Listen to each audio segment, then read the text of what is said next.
Good evening. Hope all of you are doing well. We're learning Maseches Yevamos, daf Chav Zayin.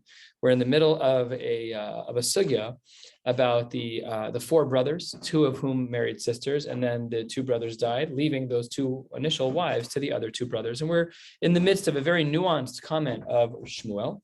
And this comment of Shmuel is found on Chav Zayin Amud Aleph, about 8 lines down, where it says Gufa Amar Shmuel, and that's where we're going to be starting from today. We'll be learning until the top of daf, really to the middle of Kav Ches Amud Aleph, and hopefully we'll be able to finish in short order. As you can see, Kav Ches Amud Beis is a big blot, which is good that we're going to offset a little bit. And just one note for this week is Wednesday night we will not be having shiur. We'll be having shiur Wednesday morning instead. As of now, that's the case. If I end up having a bris Wednesday morning, then I'll record and post. But as of now, Wednesday morning after the 6:30 Shachris. Says the Gemara, Chav Zayin Amud Aleph, 8 lines down, Gufa. We had a statement yesterday of Shmuel that was a little cryptic, and we have to analyze it today. Amar Shmuel, Chalatz le'achayos, lo nifteru tzaros, but le'tzaros nifteru achayos. So the backdrop is exactly what's going on in our Mishnah at the open of the parak. We're right now learning Perek Arba Achin, the four brothers. So let's paint the picture yet again. We have four brothers. The first two brothers, Ruvain and Shimon, married sisters, Leah and Rachel. And then Ruvain and Shimon died, and Leah and Rachel fell in Yibum to Levi and Yehuda, the brothers number 3 and 4. So the Gemara says in the name of Shmuel, Shmuel made this comment in passing yesterday, and he said that if the two brothers, if Levi and Yehuda are chalatz la'achayos, if they do chalitza to the wives themselves, not the tzaros, but the wives themselves, so then lo nifteru tzaros, the tzaros still need chalitza. That doesn't make them available to other people. They're still trapped and they still need chalitza. But the tzaros, had it been that Levi and Yehuda, they did chalitza to the tzaros, then nifteru achayos. The statement of Shmuel continues, but this line will be the one we focus on. Let's just learn the other two lines. We'll translate them more literally than conceptually, and then we'll come back to this case. Case number 2 of Shmuel is chalatz lebailas haget. Let's say that a person, that Levi or Yehuda, gave a get to one of these women. Now, if a woman needs chalitza or yibum and she gets a get, it doesn't help her. A get doesn't solve for chalitza. Doesn't solve for yibum chalitza. You need to do either yibum or chalitza. Get doesn't help. But let's say that a person did give a get to this person. So chalatz lebailas a get. If a man does chalitza to a woman who's holding a get, lo niftera tzara, that also doesn't help her tzara. Her tzara still needs chalitza. And litzara, but if in fact the brother did chalitza to the tzara, where the other wife was a bailas haget, then niftera bailas haget, then she doesn't need to have anything else. Case number 3 of Shmuel, chalatz lebailas ha-maimer. Maimer is where Levi or Yehuda does some type of kedushin derabanan to Leah or Rachel. So if one of those women had this, kedusha yibum, if they had this done, and chalatz lebailas ha-maimer, if Levi or Yehuda does chalitza to the woman who received maimer, lo niftera tzara, her co-wife will not be exempt. But litzara, had it been that they did the chalitza to the co-wife of this bailas ha-maimer, niftera bailas ha-maimer, then the bailas ha-maimer can go free. Those are cases 2 and 3, but the Gemara that we're going to be focusing on today is the first line of Shmuel, where Shmuel is talking about a case of chalatz le'achayos lo nifteru tzaros. So says the Gemara, ma'ishna le'achayos de lo nifteru tzaros. Why is it that when we said that if Levi or Yehuda does chalitza to one of the sisters, that lo nifteru tzaros, that the co-wife of one of the sisters, that the co-wife will not be exempt, she still needs chalitza. Why did we say that? Because dahavile achos isha bezika. Because there is a zika status here that limits the length, the power of the chalitza. Then chalatz l'tzaros nami lo lifteru achayos dahavile tzaros achos isha bezika. If you're concerned about zika in one direction, we should be concerned about zika in the other.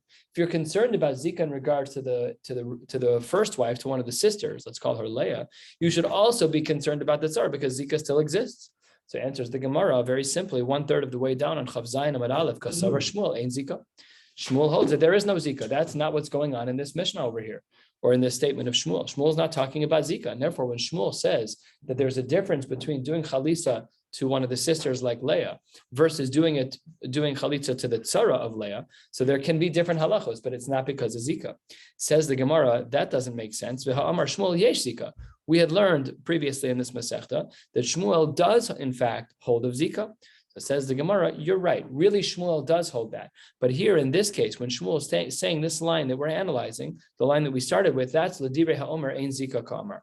So says the Gemara, fine. If you want to say that Shmuel's line is really about ein zika, really he's saying that there is no status of zika here, fine. But ihachi, then chalatz la'achayos, amai lo niftiru tzaros.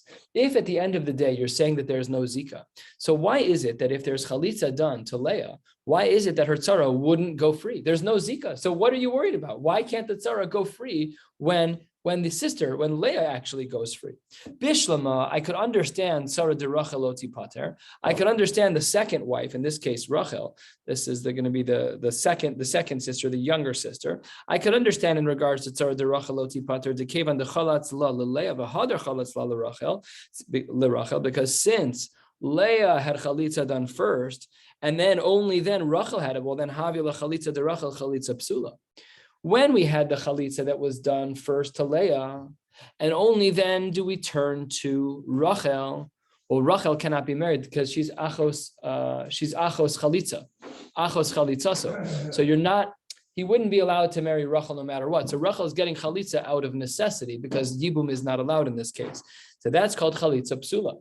Now, to be clear, as mentioned, chalitza psula doesn't mean that the chalitza is pasul, that it's invalid. What it means is that it's a weaker version of chalitza. Why?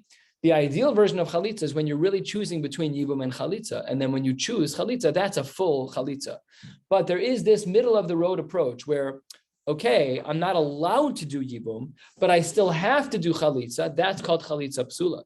So says the Gemara, I could understand why, when it comes to Rachel, that if Rachel got chalitza, that her tzara should not go free without chalitza, because when Rachel was getting chalitza, it was after Leah got chalitza, and therefore the chalitza was chalitza psula, because this chalitza that one of the brothers did to Rachel would never have allowed him to marry Rachel because she was the achos chalitzaso. She wasn't allowed to be married.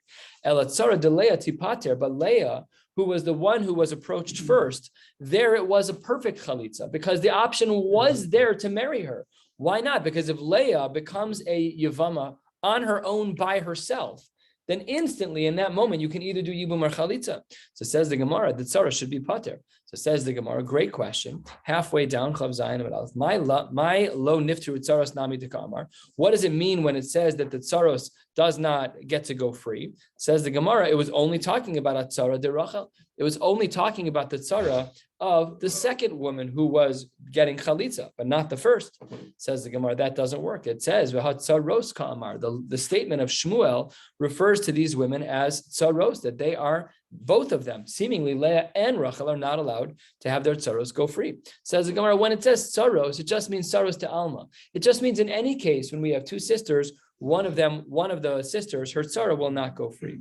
Asks the Gemara, ihachi chalatz letzaros nifteru achayos. If it's true what you're saying, that there is no zika, and if it's true what you're saying, that there are scenarios in which the tzara will be exempt, why doesn't it work the other way? Why doesn't it work? Why does Shmuel say that if you do the tzara first, that it works?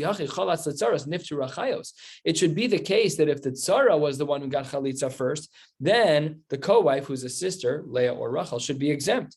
Atzaras Rachel ni miftara. Yet we know that that's not the case. That if the tzara of Rachel was given chalitza first, would Rachel in fact be exempt from chalitza? We know that's not true because v'hatznan. The Mishnah writes, Aser Adam v'tzaras krovas chalutzaso, that a tzara who is a karov to the chalutza, so Leah is going to be a karov to Rachel, and Rachel's tzara was the one getting chalitza. That's aser. So says the Gemara, answer number one. Why is it that Shmuel says what he says? That if chalitza is done to the sister, let's review his line 8 lines down. Shmuel said that if you did chalitza to the sister, that the tzaros are stuck, and if you did chalitza to the tzaros, then the actual sister Leah or Rachel are in fact exempt. Why does this work? Because Shmuel gives a difficult answer, one that the Gemara seems to shift to another shita of pretty quickly, and that's as follows. Says the Gemara, Shmuel nami hischil v'lo hischil ka'amar. What Shmuel is talking about is when we're dealing with doing chalitza for two sisters, it depends how you started. It depends what you did first. Hischil be'achayos, If you started with either Leah or Rachel, then lo yigmor bitzaros. Then when it comes to the next sister, you cannot start with the tzaros. Ditnan asar adam bitzaros krovas chalutzaso, because you're not allowed to do that, as we learned above. That the tzara of Rachel, and Rachel is a family member to Leah, that does not work. But hischil bitzaros, if when it came to the first sister, you started with the first sister's tzara. So let's say you started with Leah, and Leah's tzara was Chana. So then yigmor af be'achayos. Then with the next sister, when it comes to Rachel, then you can do chalitza directly to her. Ditnan muter adam bekrovas tzaras chalutzaso. This is an opposite Mishnah, but the way that Shmuel learns this opposite Mishnah is talking about a different case. When the Mishnah, where it says that it's asur, that's talking about where you're doing chalitza to the tzara of a sister. And in a case where it's mutter, that's when you're talking about doing chalitza to the sister of the tzara. So they're opposite orders.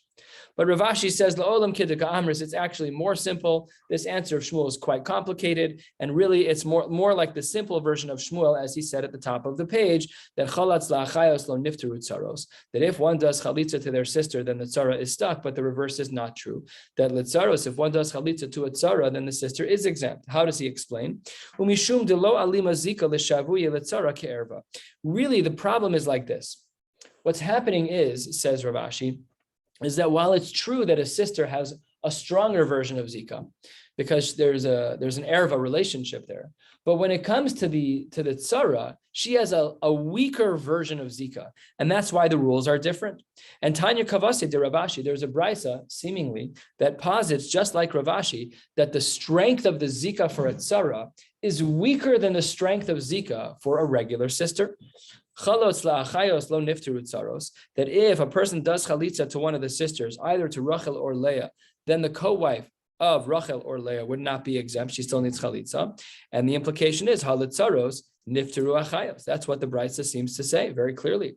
My time, what's the reason why?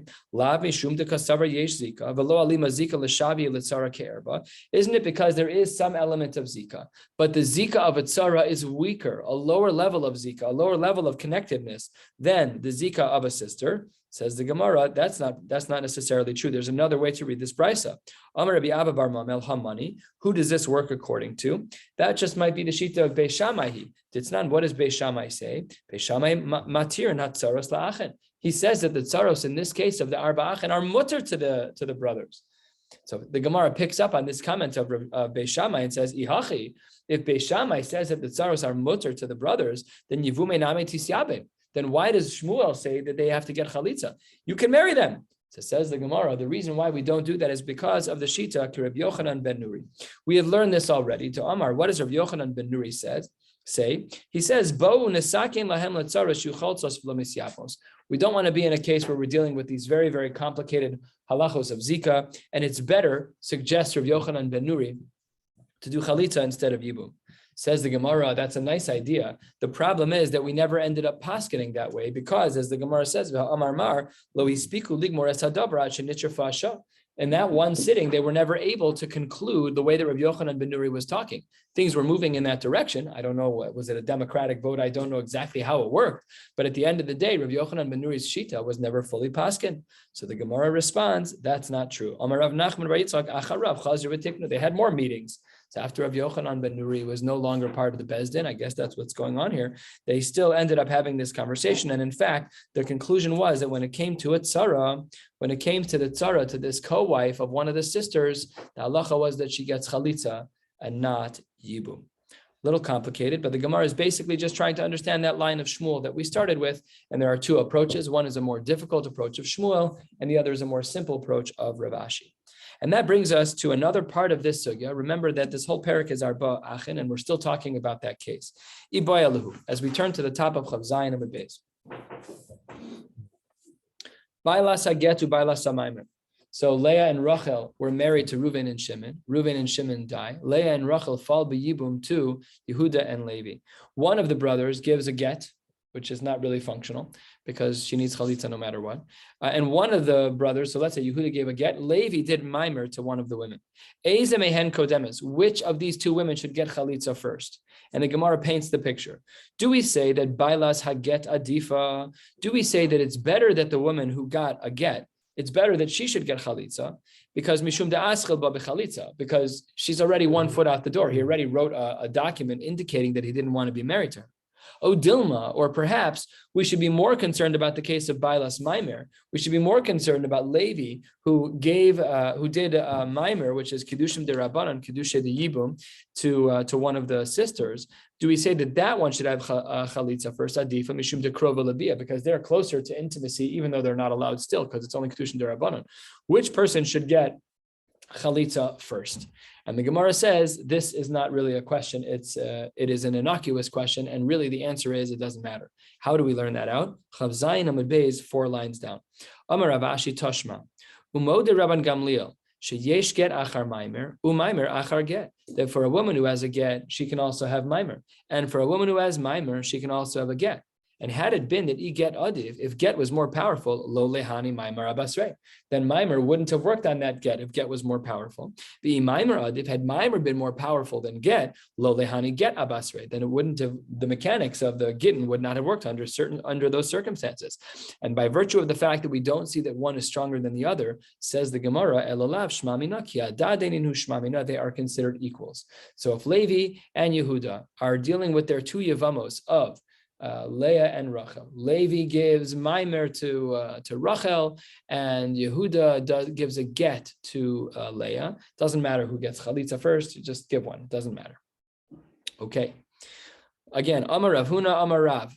Beis achayos Yevamos shenaflu lifnei Yavam echad. This case is a slight variation on our Mishnah. Our Mishnah had 4 brothers. Here we only have 3 brothers. It's Ruvain, Shimon, and Levi. Because look at the case here. Beis achayos, 2 sisters, and they're Yevamos. They're Yevamos. So they were married to Ruvain and Shimon. Let's call them again. We'll call them Leah and Rachel. Shenaflu lifnei Yavam echad. They both fell to only one brother, which is the brother of Levi, the 3rd brother. Chalatz l'rishona hutra. Once he does chalitza to Leah, the older sister, hutra, Rashi says l'shuk, she's allowed to marry anyone. Chalatz l'shniya, and once she does chalitza to the 2nd person, then hutra, that 2nd person, Rachel, she is then allowed to marry anyone b'shuk. However, and here's where we get into a little bit of a machlokas. Mesa rishona, if Leah dies mutter b'shniya, then Levi's allowed to marry Rachel. But and ve'ein sarach lomar, and the reverse is for sure true. Ve'ein sarach lomar, that Mesa Shnia, if Rachel died, shemuter birishona, that absolutely he can marry the first of the sisters that fell, which is Leah. Why is it so obvious in the Gemara this way? Why is that the case? Says the Gemara, mishum dahavya yevama shehutra v'nesra v'chazra v'hutra. She used to be mutter when Leah became the Yevama first. When Ruvain died first, and Ruvain was married to Leah, instantly, Leah was really muteris b'yibum. She was the only sister at the time who had a husband who passed away with no children. But then she became Nesra when Rachel died, because it's Acho Zekukaso. And then v'chazra b'hutra, and then she became muteris again when Rachel died. Tachzor lehetera harishon, and therefore she goes back to her original status of having been the lone Yevama who's allowed to have either Yibum or Chalitza. That's the Shita of Rav. However, Rav Yochanan Amar, Mesa Shnia, if Rachel dies, you're right, Mutter Birishona. That's correct, that Levi can then marry Leah. I agree. Aval Mesa Rishona, but when it comes to the Shita, when it comes to the death of Leah, Aser Bishnia. Under those circumstances, Levi cannot marry Rachel. Why not? My taima. Shekol Yevama she'ein ani koreba b'shas nefila. Quote, Yevama yavo aleha, end quote. Here's the flow of events. Ruvain and Shimon are married to Leah and to Rachel. What happens? Ruvain dies, and then Leah becomes a Yevama. And then while Leah is still a Yevama, Shimon dies. And who joins her in the Yevama category? His wife Rachel. But Rachel has never had a moment when she was allowed to have Yibum, because Rachel became a Yevama on the heels of Leah becoming a Yevama. So she never had that moment in time where she could fulfill the pasuk of Yevama Yavo Aleha. So the 2nd sister, when she became a sister only after her older sister became a Yevama, she's never had that moment in time where she can be a Yevama. So that's why Rav Yochanan argues that if there's a case where Leah died, therefore Aser B'Shnia, Levi's not allowed to marry Rachel. Says the Gemara, but we just learned in the Shita of Rav that it's totally fine. Rav said that if Leah died, that Levi can marry Rachel. So what does Rav say? Rav Leslie Hai Svara. Rav doesn't hold of this pasuk that there has to be a moment in time when we say that the woman should have at least been eligible for Yibum. Of course he does. Amar Rav. If there's ever a case scenario, says Rav, this is evidence against his own shita. If there is a woman for whom we were never able to say that Yibum applied, so then she's like a woman who's not eligible to ever be part of Yibum. So how then can Rav hold that if Mesa Rishona, that if Leah died, how can Levi then marry Rachel? After all, she's never been eligible up until this point. She's never been eligible for Yibum. Says the Gemara, it's true that Rav agrees to this, but not to the extent that Rav Yochanan does. Says the Gemara, 2/3 of the way down on Chav Zayin and Beis, Hani mili hecha dekoi be'apa iser achos isha deoraisa. When does he say that there needs to be a status of Yevama Yavo Aleha? That's only by Dine Deoraisa. Aval Hacha, in this case, all we're talking about is Zika, and Zika Dirabanan. Zika is only a Din Dirabanan. When the issue that we're dealing with is a Din Deoraisa, Rav concurs, and he would agree that if Leah died first, if the older sister died first, that no marriage could take place, no Yibum could take place between Levi and the younger sister of Rachel. But because here we're dealing with a Din Dirabanan of Zika, therefore it's permissible. One more sugya for the night, and then we'll wrap up. Esvei, Rabbi Yossi says, Rabbi Yossi Bar Chanina le Rabbi Yochanan. Rabbi Yossi Bar Chanina asks a bam kasha to Rabbi Yochanan, one that honestly uproots this whole parak. Because the Gemara actually concludes here that our Mishnah is Miraf Sinigra, that our Mishnah is a mess. So let's see what's wrong with our Mishnah. Rabbi Yossi Bar Chanina asks a kasha to Rabbi Yochanan. Arba Achin, there are 4 brothers. Beis Mehem Nisuan Beis Achayos. Reuven and Shimon are married to Leah and Rachel. Umesu HaNisuan Esu Achayos. Reuven and Shimon then die. Our Mishnah says, Hare Elu Choltzos Velomis Yevamos. These 2 women of Leah and Rachel, they need chalitza, and they cannot have Yibum. Says the Gemara with simplicity, ve'amai. Why is it that we say that there's chalitza and no yibum? Leiku chad minay lachlos lalishniya. One person should do chalitza. Ve'tehabi rishon and the gabi idach ki Yevamos shehutra v'neser v'chazra v'hutra tachzor lehetera harishon. The second wife, Rachel, she should get chalitza, and then all that needs to happen is that Leah falls back to her initial position of Yevama Yavo Aleha. It's a perfect solution to our Mishnah. Our Mishnah says that when Leah and Rachel, their husbands, die and they fall to Yehuda and Levi as Yevamos, we said they both need chalitza. Says the Gemara, why? We just learned that according to both shitas of Rav and Rav Yochanan, that if the younger sister Rachel gets chalitza, that the other sister, she's fine. She can have yibum. Why does our Mishnah say choltzos velomis yabmos, when really there's no reason why Leah can't have Yibum? It's a great question. It's a simple question. And we probably all should have thought of it on our own. We're not assuming they died at the same time. That is a great question. The Gemara is going to ask your question on the top of the Amud Aleph. That's exactly one of the questions. Not because Chazra, but earlier we did assume that. Correct. The Gemara is going to ask that question. And by virtue of the fact that there was no answer, therefore our Mishnah is a mess. That's the flow of the Gemara. So that's the Gemara's question. Va'amai, why do we say chalitza without yibum in this case? I can really easily create a scenario where yibum should take place. Says the Gemara, 5 lines from the bottom. Amar le, Rav Yochanan says, achayos. This Mishnah about the sisters, this Mishnah about the Arba brothers, the 4 brothers, Eini odeh mishanan. I have no idea who quoted this Mishnah. It's wrong. Could you imagine? We're right now a blot and a half into the parak. The opening Mishnah scrapped. Why? Because of this one question that we cannot answer. Who in their right mind would say that these 2 sisters, both of them require chalitza? It's not true. So says the Gemara, why didn't Rav Yochanan give a whole possible slew of answers to this question? Vilema, why didn't Rav Yochanan say, what does it mean when it says choltzos? It's only choletzes chada. It only applies to one of the sisters, not to both. The chalitza only applies to the second sister, but the first one, when the second sister gets chalitza, when Rachel gets chalitza, then Leah can actually marry. Says the Gemara, you can't. Rabbi Yochanan says you can't say that. Choltzos Ketani. It doesn't say choletzes. It says choltzos. You got to look at the word. You got to have some integrity to the words. It's plural. So therefore, both.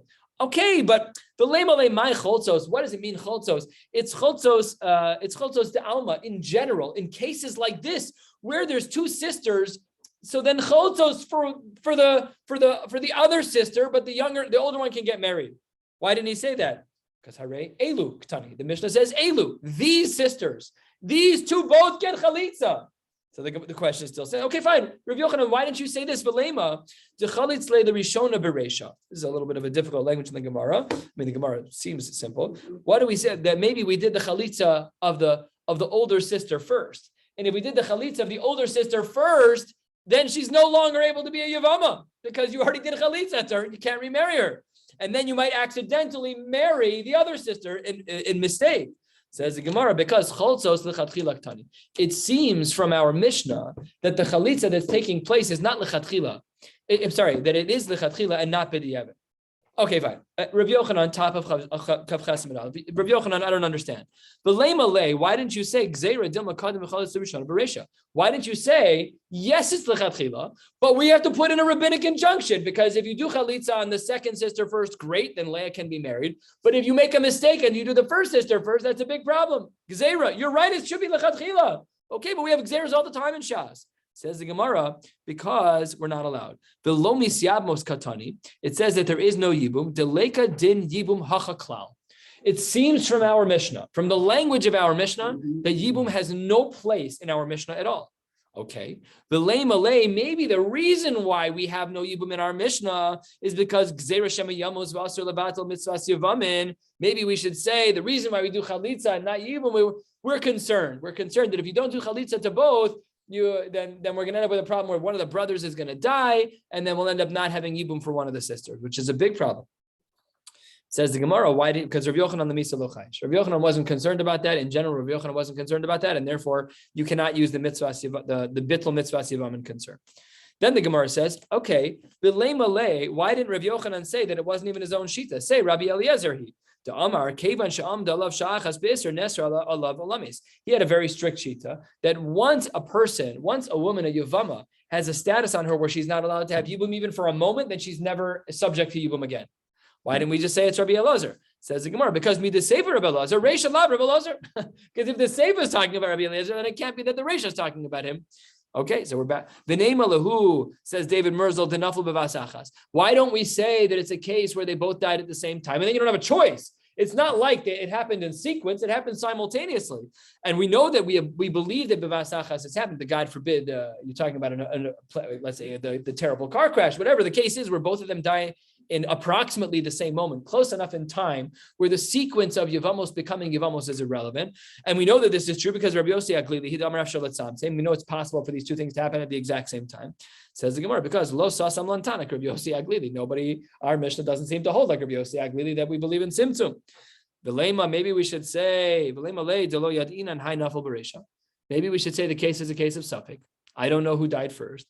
Says the Gemara, Ihachi hainu diktani kadmo v'kintu yotziu.